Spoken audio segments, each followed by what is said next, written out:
Hey there! We are the representatives of the young generation. We care about global issues such as ecological problems and human rights inequality. We believe that little changes, especially in thoughts and opinions, can be a reason of this world becoming a better place. Let's protect our home as if it was our mother. My name is Annie, and my knowledge about nature is not much than yours. However, don't you mind if we will learn together?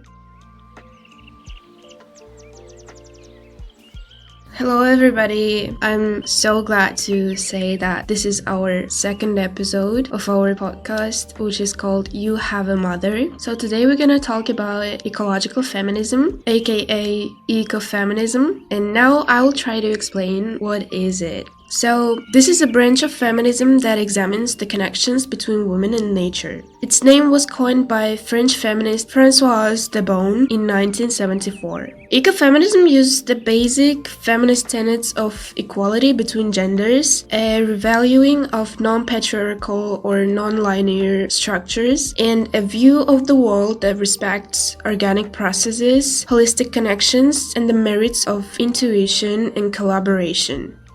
To these notions, ecofeminism adds both a commitment to the environment and an awareness of the associations made between women and nature.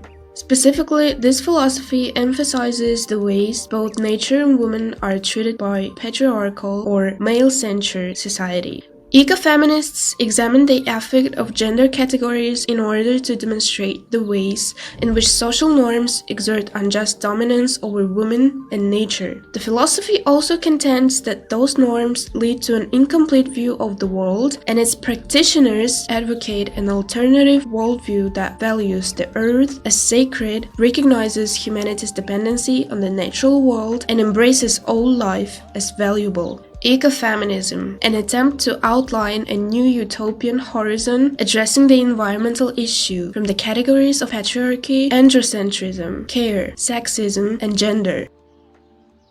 So now I will give you some examples of eco-feminist movements, and one of them is the Chipko Andolan movement in India, a forest conservation movement that was led by indigenous women who were affected the most by the rapid deforestation in the 1970s. Another example is the Greenbelt Movement in Kenya, founded by Wangari Maathai in 1977. This was set up to respond to the needs of women in rural areas of Kenya who reported that water supplies were drying up, food supplies were no longer secure, and they had to walk further and further to get firewood for fuel and fencing. The modern ecofeminist movement was born out of a series of conferences and workshops held in the United States by a coalition of academic and professional women during the late 1970s and the early 1980s. They met to discuss the ways in which feminism and environmentalism might be combined to promote respect for women and the natural world, and were motivated by the notion that a long historical precedent of associating women with nature had led to the oppression of both. The central thesis of ecofeminism consists in saying that there is an analogy, similar characteristics between the exploitation of women and that of nature, the lack of respect for them, the place assigned to them, the rendering invisible of their work, their production, and so on. Vandava Shiva, for example, drew a parallel between the monitoring of pregnant women by technoscience that allows the selection of foetuses and the way scientists try to dominate and shape nature, eliminating wild plants for the expansion of monocultures.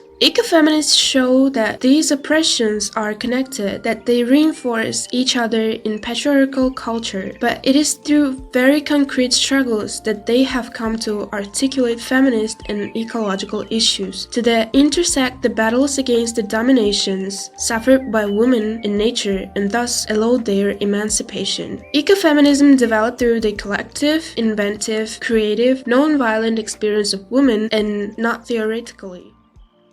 Early work on ecofeminism consisted largely of first documenting historical connections between women and the environment, and then looking for ways to sever those connections. One founder of ecofeminism, theologian Rosemary Ruther, insisted that all women must acknowledge and work to end the domination of nature if they were to work toward their own liberation. She urged women and environmentalists to work together to end patriarchal systems that privilege hierarchies, control, and unequal socioeconomic relations. By the late 1980s, ecofeminism had grown out of its largely academic environment and become a popular movement.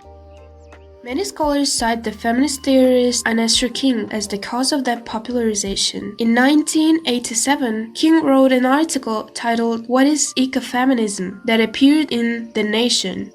There she challenged all Americans to consider the ways in which their belief systems allow for the exploitative use of the earth and the further oppression of women. With the help of King's article, the concept of ecofeminism grew both in support and philosophical scope. As ecofeminism continued to develop, it witnessed the first of several splinterings. By the late 1980s, ecofeminism had begun to branch out into two distinct schools of thought: radical ecofeminism and cultural ecofeminism. Radical ecofeminism contend that the dominant patriarchal society equates nature and women in order to degrade both. To that end, radical ecofeminism builds on the assertion of early ecofeminists that one must study patriarchal domination with an eye toward ending the associations between women and nature. Of particular interest to those theorists is the ways in which both women and nature have been associated with negative or commodifiable attributes, while men have been seen as capable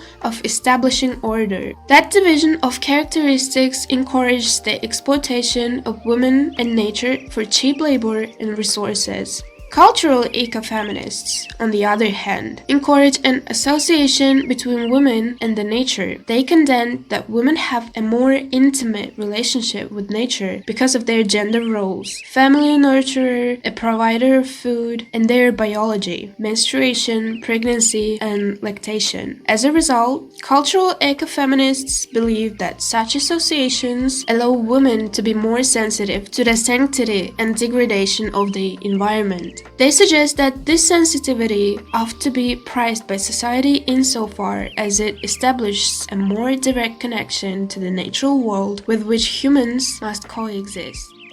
Not all feminists favored the bifurcation of ecofeminism. Some women, for instance, worried that cultural ecofeminism merely enforces gender stereotypes and could lead to further exploitation. Others wanted a greater emphasis on nature-based religion, while still others insisted that a celebration of Western organized religions could accommodate nature-based worship.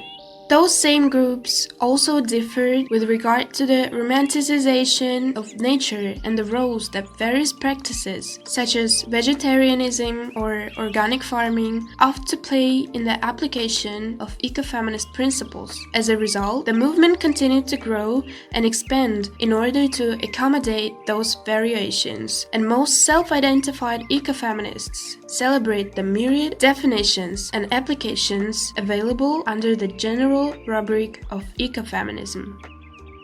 So what can we say about ecofeminism's future? Many women remained unsatisfied with the limits of the movement. Of particular concern was the failure of women in developed countries to acknowledge the ways in which their own lifestyles were leading to further degradation of their counterparts in less developed countries and of the earth as a whole. Women from developing countries pointed to the effects of commercial food production, sweatshop labor, and poverty of their families and their landscapes. Thus, contemporary ecofeminism must be developed to acknowledge the very real effects of race, class, ethnicity, and sexuality on a woman's social position. Women involved in environmental justice issues and women representing minority cultures help work to establish their own sense of ecofeminism to include local cultures and spirituality, a celebration of their roles as mothers and caretakers, and the recognition of the ways in which Western colonization compromise those beliefs. Many ecofeminists were also concerned with what they saw as heterosexual bias in the movement, insofar as ecofeminism appeared to privilege the experience of heterosexual women over homosexual women. To correct the problem, an emerging school of ecofeminism emphasized the need of incorporate the tenets of queer theory into the precepts of ecofeminism. They contended that if ecofeminism is indeed committed to fighting against systems of oppression and domination, then the movement must also acknowledge the ways in which sexuality, and more specifically, responses to that sexuality, also figures as oppressive mechanisms. Thus, the redemption of women's roles and opportunities must also include a valuing of sexual differences as well as differences in race, class, and gender. Ecofeminist scholars often contend that the great plurality of beliefs within ecofeminism is one of the movement's greatest strengths. They note that myriad definitions and applications, which sometimes complement and sometimes conflict with one another, demonstrate the liberating and inclusive aspect of the movement. They also point to the important commonalities shared within the various schools of ecofeminism. All ecofeminists, they say, work toward the development of theory and action that acknowledge the problems inherent in patriarchal and hierarchical systems. They advocate the valuing of science to acknowledge the role of subjectivity and intuition. They also support the creation of a new worldview that celebrates all biological systems as inherently valuable. Finally, they insist on solving those problems through affirming and non-violent means.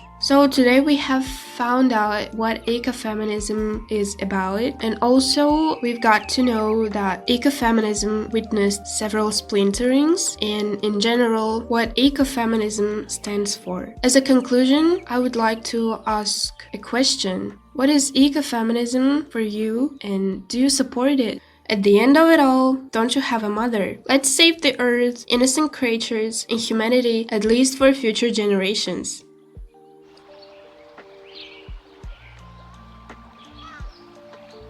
Thank you, dear listener, for being with me today. Follow You Have a Mother on Instagram, listen to our podcast every week, and share it with your buddies. We would be so glad if you did this. Take care, and bye for now.